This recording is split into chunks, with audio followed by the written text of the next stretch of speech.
महाराष्ट्र, आवाज महाराष्ट्राचा। लातूर शहरामध्ये सध्या विधानसभा निवडणुकीच्या निमित्ताने चर्चेमध्ये आलेला एक भला माणूस म्हणजे इंजिनियर अश्विन सुभाषराव नलबले। मागील 10 वर्षांपासून ते रस्त्यावर आहेत, म्हणजे लोकांची विविध प्रश्न सोडवण्यासाठी ते कार्य करत आहेत। सामाजिक कार्याची त्यांना मोठी आवड आहे।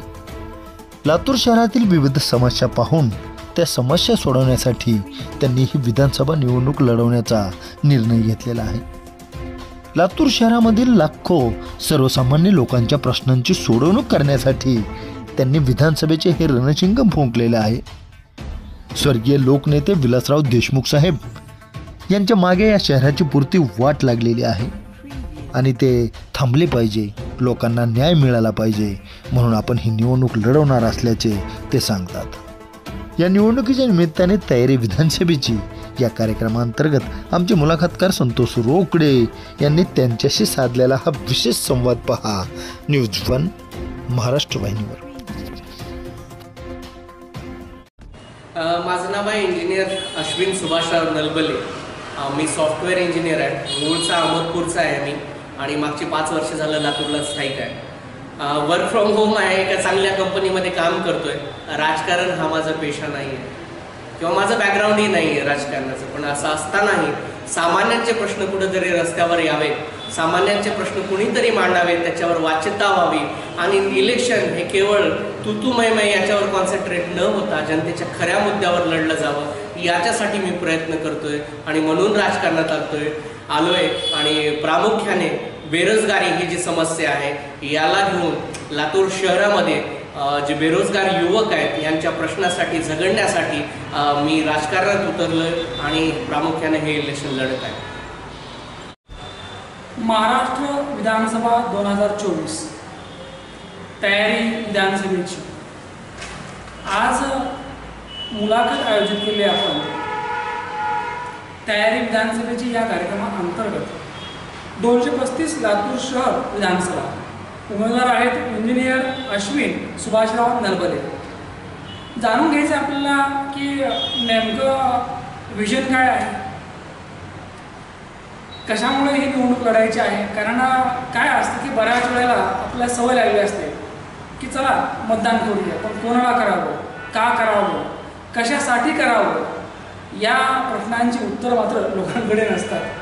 पाहायचं आपल्याला की इंजिनियर अश्विन नलबले एक उच्च शिक्षित तरुण आहे, तो नेमका का लढतोय, कशासाठी लढतोय। साहेब, तयारी विधानसभेची या विशेष कार्यक्रमात तुमचं स्वागत। मला विचारायचं वाटतं खरं तर की अगदी या लातूर शहर विधानसभा मतदारसंघामध्ये तुमच्या नावाची चर्चा आहे। लोक तुम्हाला ॲप्रिशिएट करतायत, खास करून जो तरुण वर्ग आहे किंवा सर्व स्तरातून तुमच्या नावाला पसंती मिळते। नेमकं कुठलं विजन घेऊन आपण मैदानात उतरलेले आहात? सर्वप्रथम न्यूज 1 महाराष्ट्राचे जे व्ह्युअर्स आहेत त्यांचे आभार की तुम्ही हा माझा इंटरव्ह्यू बघताय। तर सरांनी विजन माझं विचारलं डायरेक्टली, मला असं वाटतं की सुरुवातीला माझी ओळख करून देणं गरजेचं असेल। तर माझं नाव आहे अश्विन सुभाषराव नलबले, मी एक सॉफ्टवेअर इंजिनियर आहे आणि सर राजकारण हा माझा पेशा आहे। माझं कुठलंही राजकारणाचं बॅकग्राऊंड नाही आहे आणि असं असतानाही या देशात काहीतरी बदल झाला पाहिजे। प्रस्थापित जे या देशात आहेत आणि सध्याचं जे महाराष्ट्राचं राजकारण आहे, जे तुतुमयचं राजकारण चालू आहे आणि लोकांचे खरे मुद्दे कुठं बाजूला पडले, या मुद्द्यांना न्याय मिळावा, लोकांचे प्रश्न आपण रस्त्यावर आणावेत आणि त्याच्यावर चर्चा व्हावी। बेसिक मुद्द्यांवर जर चर्चा झाली, लोकांचे प्रश्न जर मार्गाला लागले आणि इलेक्शन केवळ आणि केवळ एकमेकांच्या विरुद्ध चिखलफेक न करता बेसिक मुद्द्यावर जर कॉन्सन्ट्रेट झाली तर या देशाचं, या राज्याचं, या जनतेचं काहीतरी भलं होईल, हा विचार घेऊन आम्ही राजकारणात आलो। आत्ताच आपण उल्लेख केला की राजकारण हे माझं क्षेत्र नाही, बरोबर। मग असं काय कारण ठरलं की अगदी सगळं बरं चाललेलं असताना अगदी राजकीय आखाड्यात यावं असं वाटतं? सर, कुणी ना कुणी इथं बदल करणं आवश्यक आहे। मी सुरुवात केली आम आदमी पार्टीच्या माध्यमातून 2011-12 जेव्हा अन्न आंदोलन चालू झालं देशात आणि देशात असं वाटलं की इथले जे प्रस्थापित आहेत, इथले जे राजकीय पक्ष आहेत, यांना तुमच्या आमच्या सामान्यांच्या काहीच देणं गेलं नाही आहे। कुठंतरी सामान्यांचे मुद्दे रस्त्यावर आले पाहिजेत। भ्रष्टाचार हा मुद्दा त्यावेळेस खूप प्रचारात होता। त्याच्यानंतर जनतेचे जे खरे मुद्दे आहेत, जनतेला आजही आपण बघतो, एवढं वर्ष झालं स्वातंत्र्य मिळून आपल्याला, पण रस्ते, पाणी, वीज यासारखे बेसिक मुद्दे, या छोट्या छोट्या गोष्टींसाठी लोकांना संघर्ष करावा लागतोय आणि याच्यासाठी आम आदमी पार्टीच्या माध्यमातून मी राजकारणात येण्याचा निर्णय घेतला. कारण चिखल आहे आपण म्हणतोय, पण त्या चिखलात उतरून कोणीतरी ते साफ करणं गरजेचं आहे असं आम्हाला वाटलं आणि त्याच्यामुळे एक आम्हाला होप वाटली अरविंद केजरीवाल मार्फत, म्हणून आम्ही आम आदमी पार्टीच्या द्वारे राजकारणात उतरण्याचा निर्णय घेतला. समाजसेवक अण्णा हजारे हे या ठिकाणी महाराष्ट्रात नाही पूर्ण या देशाला परिचयाचे आहेत, म्हणजे अगदी जगभर त्यांचं नाव आहे. आणि अण्णांनी जे आंदोलन पुकारलं होतं त्या आंदोलनामध्ये आपण सक्रिय सहभाग घेतला. नव्हे अण्णांच्या विचाराने आपण आतापर्यंत चालतात आणि यानंतरही चालायचं आहे. मागच्या अनेक वर्षापासून समाज जीवनामध्ये आपण सक्रिय आहात. एक विचार असं वाटतं की साधारणतः किती वर्ष झाले या सामाजिक चळवळीमध्ये, सामाजिक कार्यामध्ये आपण सक्रिय आहात आणि उल्लेखनीय आपण जे कार्य केलं आहे सामाजिक कार्य ते सांगा मला. सर, मी मागच्या 10 वर्षापासून सक्रिय आहे. प्रामुख्याने लातूर शहरामध्येच मी काम करतोय. आज कदाचित मी विधानसभेचा एक उमेदवार आहे म्हणून मी लोकांच्या समोर आल्याने लोक मला बघतायत, मला ऐकतायत. पण मागच्या 10 वर्षापासून वेगवेगळे आंदोलनं करून मी लातूर शहरामध्ये जनतेचे जे बेसिक मुद्दे आहेत त्यांच्याकडे प्रश्न म्हणजे लक्ष वेधण्याचं काम केलेलं आहे. मी पाण्याचा प्रश्न आम्ही हातात घेतला, आम्ही कचऱ्याचा प्रश्न हातात घेतला, आम्ही विजेच्या दरांचा प्रश्न आम्ही हातात घेतला. मागे जे स्मार्ट मीटर लागणार होते महाराष्ट्रात आणि जे जाचक वसुली कोणत्या तरी कंपनीच्या फायद्यासाठी सामान्य नागरिकांकडून केली जाणार होती याच्या विरोधातही आम्ही आंदोलन केलं. मणिपूरमध्ये जेव्हा अशांतता होती, आजही ती आहे आणि याच्याकडे केंद्र सरकार लक्ष द्यायला तयार नव्हतं, त्याच्या विरोधातही आम्ही आंदोलन केलं. तर मला असं वाटतं की बरेच जनतेचे मुद्दे घेऊन मागच्या 10 वर्षात आम्ही सरकारशी लढत आहोत आणि त्याची वाच्यता करत आहोत. पण खऱ्या अर्थानं आज माझी दखल घेतली जाते तेव्हा केवळ एक उमेदवार. अश्विन या नावाचं विन आहे म्हणजे विजय आहे, तर काय वाटतं विजयाचं समीकरण काय असेल तुमचं? नक्कीच मी तर सर आज विजय पराभव याचा अजिबात विचार करत नाही, कारण माझ्यासाठी ते गोल आहे. मला असं वाटतंय की या लातूर शहर विधानसभेपुरतं याच्यात जर बोलायचं झालं तर इथं मागच्या 40 वर्ष झालं देशमुखांची सत्ता आहे. अमित देशमुख इथं मागच्या 15 वर्षापासून इथले आमदार आहेत आणि 40 वर्षापासून त्यांचीच सत्ता आहे, त्यांचीच दहशत आहे असं मला म्हणावं लागेल.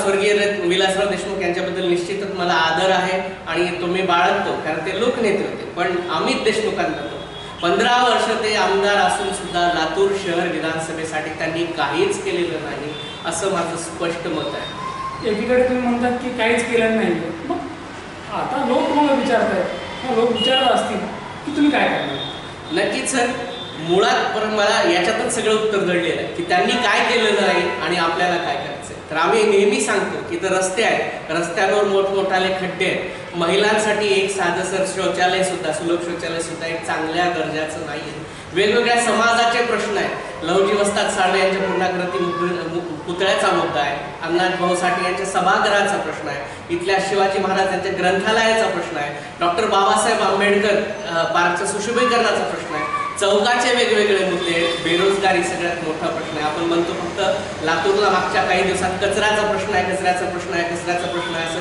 खूप हायलाईट झालं. पण मला असं वाटतं की इथला खरा मुद्दा जो आहे तो बेरोजगारी आहे. कारण इथल्या तरुणांना खरंच 7-8 हजारावर काम करायला लागतं आणि इथं जर रोजगार मिळत नाही तर शहराला सोडून त्यांना कुठंतरी पुण्या मुंबईला जावं लागतं आणि 10-15 हजारामध्ये तिथंही राबावं लागतंय. इथला तरुण खूप दुःखी आहे.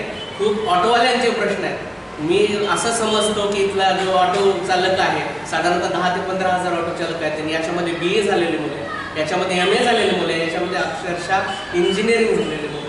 तर बेरोजगारीची समस्या खूप भीषण आहे. शेतकऱ्यांचा प्रश्न आहे, सोयाबीनचा प्रश्न आहे, सोयाबीनच्या भावाचा प्रश्न आहे. कारण आपण इथं चांगली सोयाबीनची लागवड होती, इथं ऊसाचं उत्पादन चांगलं होतं, पण ना सोयाबीनला भाव आहे ना ऊसाला भाव आहे. साधारणतः 2600 रुपये काहीतरी ते ऊसाला भाव देतात आणि सोयाबीनच्या भावासाठी कुणीही काही लढत नाही.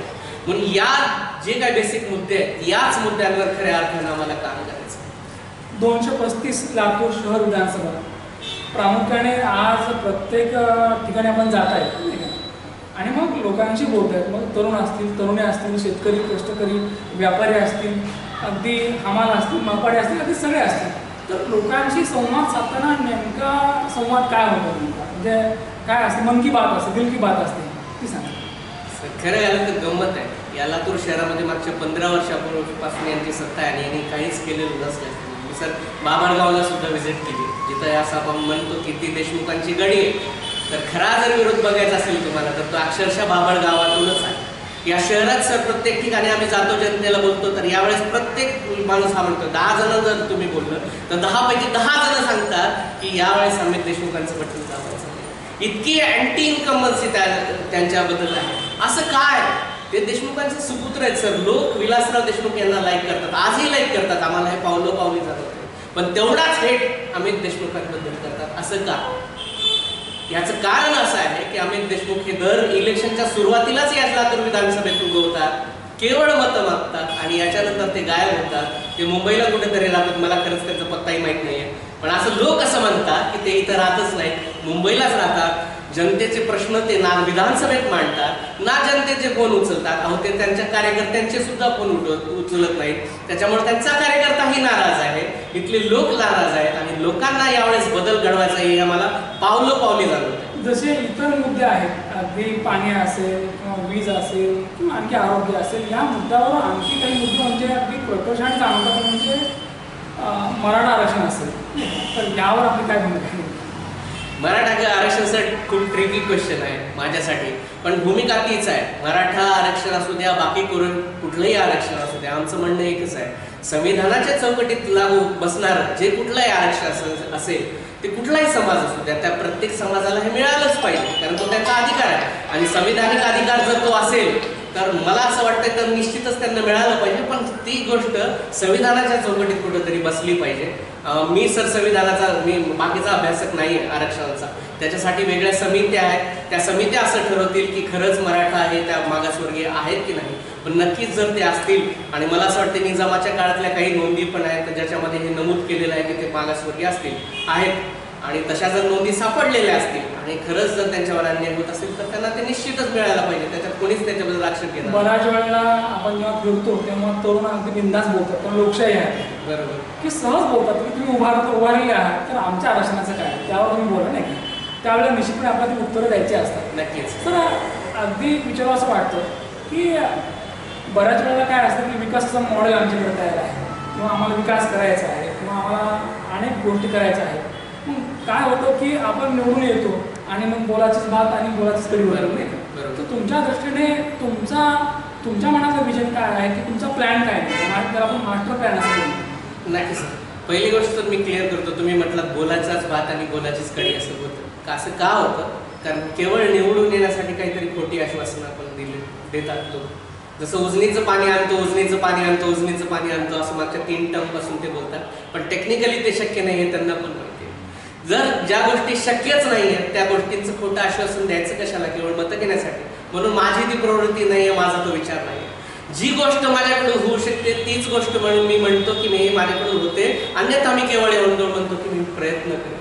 तर मी काय करणार आहे सर, तर मी तर पहिला सुरुवातीला आम आदमी पार्टीचाच व्यक्ती आहे. आज जरी माझी पार्टी लढत नसली, मी अपक्ष म्हणून या विधानसभेत लढत असलो तरी माझं विजन हे क्लिअर आहे. या देशातला जर प्रत्येक नागरिक चांगला सुशिक्षित झाला, त्याला जर चांगल्या दर्जाचं शिक्षण मिळालं तर या देशाची ऑटोमॅटिकच प्रगती होणार आहे. म्हणून सगळ्यात पहिल्यांदा या लातूर शहर विधानसभेत ज्याही शाळा येतात त्या सर्व शाळांचा दिल्लीच्या धर्तीवर कायापालट करण्याचं मी आश्वासन देतो, कारण मी 100% करू शकतो. आताच उल्लेख केला की मराठा आरक्षण, बरोबर. त्याचबरोबर आणखी काही मुद्दे म्हणजे अगदी महिलांची सुरक्षितता आणि शेतकऱ्यांच्या शेतीमालाला भाव. आत्ताच बघितलं आपण की 2012-13चा सोयाबीनचा भाव आणि आताचा भाव यात काही फार फरक झालेला नाहीये, नाही का. उलट तेलाचे भाव वाढले आहेत, परंतु शेतकऱ्याच्या मालाला भाव मिळत नाही. मग शेतकऱ्यांच्या मालाला भाव असेल किंवा अगदी महिलांची सुरक्षितता असेल, या दृष्टीने आपण काय विचार करतो? सर, पहिल्यांदा सोयाबीनचा जर मुद्दा तुम्ही छेडला त्याच्याबद्दलच बोलायचं तर सोयाबीनचे भाव आज स्थिर काय किंवा पडलेले काय याचा जर विचार केला तर आपल्याला असं लक्षात येतं की मोदी सरकारने आंतरराष्ट्रीय बाजारातून सोयाबीनची आवक केली आहे. जेव्हा आपला शेतकरी इथं काहीतरी चांगलं पिकाचं उत्पादन करतो आणि त्याला चांगला भाव मिळण्याचा एक संधी निर्माण होते, त्यावेळेस आपलं केंद्र शासन बाहेरच्या राष्ट्रांकडून आयात करतं आणि हे आयात धोरण कुठंतरी चुकीचं असल्यामुळे त्याचा फटका आपल्या शेतकऱ्यांना बसतो. पण मला असं म्हणायचं, ठीक आहे, हे माझ्या हातात नाही, तुमच्या हातात नाही, हे केंद्र सरकारच्या जरी हातात असलं तरी एक आमदार म्हणून, मी आज आमदार नाही, केवळ एक सामान्य माणूस आहे, पण जो कोणी इथला आमदार असेल जे आतापर्यंत होते, यांनी या प्रश्नावर कधी रस्त्यावर उतरून आंदोलन केलेलं तुम्ही बघितले का? कधी विधानसभेत त्याच्याबद्दल प्रश्न मांडलेला बघितले का? एक आमदार त्याच्या हातात जेवढं असेल 100% त्याने केलं पाहिजे हे माझं मत आहे. पण एक आमदार एक सामान्य नागरिक पण आहे, तो नागरिकांचे प्रश्न मांडतो. तुमचे सत्ताधारी नसाल पण तुम्ही एक विरोधक तर आहात, तर या गोष्टींबद्दल वाचा पूर्ण रस्त्यावर येऊन आंदोलन करणं, प्रसंगी मीडिया चॅनलच्या समोर येणं, शेतकऱ्यांच्या घरी जाणं, त्यांची काय अवस्था आहे ते बघणं आणि ती सरकारच्या समोर मांडणं, हे सुद्धा एक आमदाराचं काम. जर तेवढं सुद्धा जर त्यांनी कुठल्याही एका आमदारांनी केलं तर मला असं वाटतं शेतकऱ्यांचं खरंच कल्याण होईल. MSPचा भाव असं हमी भावासाठी तर खूप लोक लढत आहेत. तुम्हाला माहिती मागे आंदोलनं झाली दिल्लीमध्ये शेतकऱ्यांनी, महाराष्ट्रातल्या शेतकऱ्यांनी त्याच्यात निश्चित भाग घेतला नाही, कारण त्यांना असं कुठंतरी वाटलं की हे दिल्ली, पंजाब आणि हरियाणा तिथल्या कुठल्या शेतकऱ्यांचा पुरतं मर्यादित आहे. पण असं नाही. MSP जर प्रत्येक पिकाला मिळाली तर याच्यात शेतकऱ्यांचंच कल्याण आहे. स्वामीनाथन आयोग होता, मला माहित नाही तो किती प्रॅक्टिकल आहे, पण त्याच्यातून मधला मार्ग निश्चितच निघू शकतो.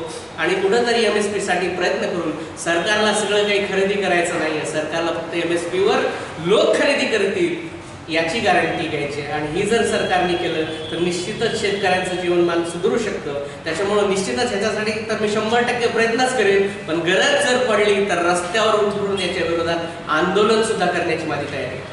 महिलांच्या बाबतीत काय सांगाल? महिला सुरक्षेचा खूप मोठा प्रश्न आहे, मला मान्य आहे. त्याच्या बाबतीत खूप कायदेही झालेत, पण त्या कायद्याची कठोर अंमलबजावणी नाही आहे, फास्ट ट्रॅक कोर्ट्स नाही आहे. आणि इथं जे काही कोर्ट्स आहेत त्यांच्यावर सुद्धा प्रचंड ताण आहे. एक तर जागा भरल्याच जात नाहीत, सरकार लवकर न्यायाधीशांच्या याला परवानगी सुद्धा देत नाही नियुक्तीला, तर त्यासाठी सुद्धा प्रयत्न करणं गरजेचं आहे, त्यासाठी आंदोलन करणं गरजेचं आहे. आणि मुळात सगळं फिरून येतं चांगल्या शिक्षणावर. तुम्ही जर चांगल्या शिक्षण जर तुमच्या मुलांना दिलं, जे मूल्य शिक्षणाचा आज आपल्याला अभाव दिसतोय, केवळ एका इंग्रजी शाळांचं, माझं लेकरू हे फक्त इंग्रजी शाळेत गेलं पाहिजे, त्यांनी काहीतरी इंग्रजी शिकली पाहिजे, या एका आपल्या हव्यासात होती. बेसिक जे शिक्षण होतं, मूल्य शिक्षण होतं, जे तुम्ही आम्ही मराठी शाळांमध्ये सुद्धा घेतलंय, हे शिक्षण आपल्या पाल्यांना देणे गरजेचं आहे. मुलींचा आदर करायचा हे तुम्ही तुमच्या मुलाला सुद्धा घरातून शिकवलं पाहिजे. तर हे ह्या सगळ्या गोष्टींची सुरुवात सर घरापासूनच होणार आहे. कायदे केवळ कडक करून त्याची अंमलबजावणी पण करणं आपल्या हातात आहे. आणि त्याचबरोबर आपल्या पाल्यांना चांगलं शिक्षण देऊन एक चांगला सजान नागरिक बनवणं पण आपल्याच हातात आहे. म्हणून त्याच्यासाठी प्रयत्न करणं खूप आवश्यक आहे आणि ते मी 100% करेन. 235 लातूर शहर विधानसभा मतदारसंघातील तमाम प्रेक्षक मला ऐकत आहेत, पाहत आहेत, तर आपण या ठिकाणी आपल्या बांधवांना काय सांगू इच्छितो? सर ऑब्विसली आता मतदान खूप जवळ आले, 20 तारखेला मतदान होणार आहे. मी आज एक अपक्ष उमेदवार म्हणून होतो. तर मित्र, मागचे 3 महिने मी झालं तुमच्यासाठी लढतोय. एक साधारण कुटुंबातून आलेला उमेदवार. माझी हैसियत काय, मी एक साधारण सामान्य माणूस आहे आणि समोर एक बलाढ्य शक्ती आहे आणि त्या बलाढ्य शक्तीला आम्ही टक्कर देतोय, टक्कर द्यायचा प्रयत्न करतोय. दररोज त्यांना उठून अंगावर घेतोय. का घेतोय? केवळ आणि केवळ लातूरच्या जनतेसाठी. इथं काहीतरी बदल झाला पाहिजे.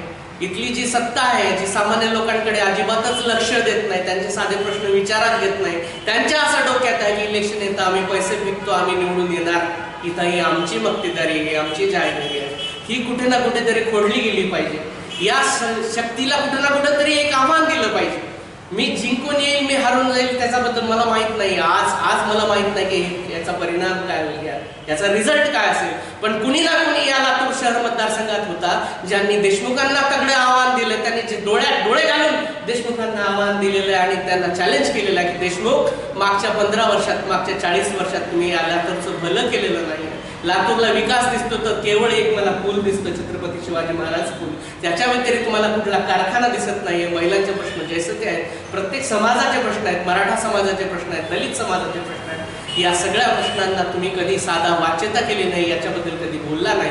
या सगळ्यांच्या भावनांना वाट करून देण्याचं काम मी केलेलं आहे. मी काही वेगळं बोलत नाही सर. या जनतेच्या भावना आहेत आणि त्या जनतेच्या भावना फक्त जनतेच्या समोर येऊन उघडपणे देशमुख डोळ्यात डोळा घालून मांडण्याचं मी आज काम करतोय. आणि मला असं वाटतं यातच मी जिंकलोय.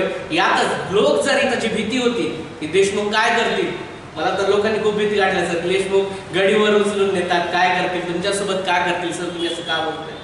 तर मला ही फक्त भीती घालवायची. आज मी बोलते सर, मी आज एकटा माणूस बोलते, पण मला हे बघायचंय की उद्या लातूर शहरामधला प्रत्येक माणूस, प्रत्येक लहान मुल हे बोलायला लागेल की देशमुख तुम्ही या लातूर शहरासाठी काहीच केलेलं नाहीये आणि तुम्हाला एक आमदार म्हणून आम्ही जात विचार करेल. आणि हेच एवढं करायचं मला असं वाटतं. यातच मी लढाई जिंकणार आहे. भलेही या लढाईचा रिझल्ट काही असू द्या, या निवडणुकीचा रिझल्ट काही असू द्या.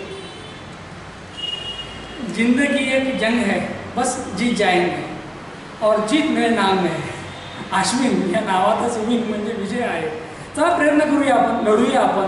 कारण भारतीय संविधान काय सांगतं आपल्याला, तर माणसाने माणसासारखं राहिलं पाहिजे आणि माणसाने माणसाला सन्मान दिला पाहिजे, बरोबर नाही का. आणि या सन्मानासाठी लढलं पाहिजे. इंजिनियर अश्विन सुभाषराव नलवडे लढतायत आणि झगडतायत. निश्चितपणे पुढे काय होईल माहीत नाही, कारण ही लोकशाही आहे, लोकांना अधिकार आहे, लोकांच्या मतांचा आम्ही सन्मान करतो असं अश्विनजी सांगतायत. तुम्हाला तुमच्या पुढील वाटचालीसाठी न्यूज1 महाराष्ट्र यांच्यातील खूप खूप शुभेच्छा. निश्चितच इंजिनियर अश्विन सुभाषराव नलवडे यांचे साधलेला संवाद प्रेक्षकांना आवडला असेल. परत भेटूया पुढच्या मुलाखतीमध्ये. तोपर्यंत पाहत राहा न्यूज1 महाराष्ट्र चॅनल. धन्यवाद.